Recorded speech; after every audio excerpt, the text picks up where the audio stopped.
सर्वांना कसे आहात सर्वजण. एक स्त्री आहे बरं का.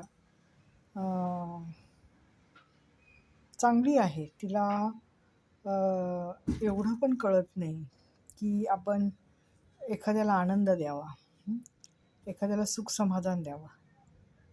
परंतु ती स्वतःच्या अहंकाराने इतकी गरफटलेली आहे, इतकी ती त्याच्यामध्ये हे झालेली आहे, तिला दुसरं काही सुचतच नाही. तिला फक्त अहंकार. 2 तासाचीच गोष्ट होती हो त्या दिवशी, परंतु तिने 2 तासासाठी पण ती गोष्ट घडवून नाही आणली. वेळ प्रत्येकावर येणार आहे एवढं मात्र लक्षात ठेवा. तुझ्यावर पण काही दिवसांनी वेळ येईल किंवा 2 तासासाठी हो, फक्त 2 तासाचीच गोष्ट आहे हो. मग तेव्हा तुला कोणी आडवं लावल्यावर किती निर्दयी मनाच्या असतात ना. काय साध्य करून जाणार आहेत त्या?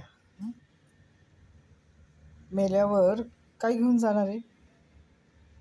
किंवा जिवंतपणी तरी कोण चांगलं म्हणतं का अशा बाईला? हो की नाही? त्यामुळं 2 तास तिला कोणाचा आनंद बघवता आला नाही, बघवता येत नाही. 2 तास जर कोणी एखाद्या व्यक्तीशी आनंदात राहण्याचा प्रयत्न करत असला तरी पण तिची आग पाखड होते, तिच्या पोटात आग पडते. एवढं मात्र खरे. किती निर्दयी ना. काय म्हणावं अशा स्त्रीला? राक्षसीन म्हणावं, राक्षसीन, हो की नाही? राक्षसी वर्णाच्या असतात अशा स्त्रिया, माहिती. त्यांना कोणाचीच मायादया नसते. त्या फक्त स्वतःच्याच असतात, स्वतःसाठीच त्या करत असतात की मी आणि माझं एवढंच असतं त्यांना माहिती. पण वेळ कशी येईल हे सांगता येत नाही आयुष्यामध्ये. कधी काय घडेल, कधी कोणाची गरज लागेल. दगडाला पण दगडाची गरज लागते हो.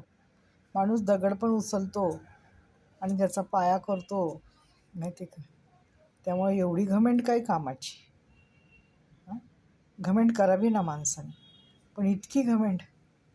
मग तुमच्यावर वेळ आल्यावर तुमच्या वेळेला कोणी हजर राहिलं नाही, मग तुम्ही काय करता? पण किती आनंद, एखाद्याचा आनंद बघवत नाही माणसाला. किती निर्दयी.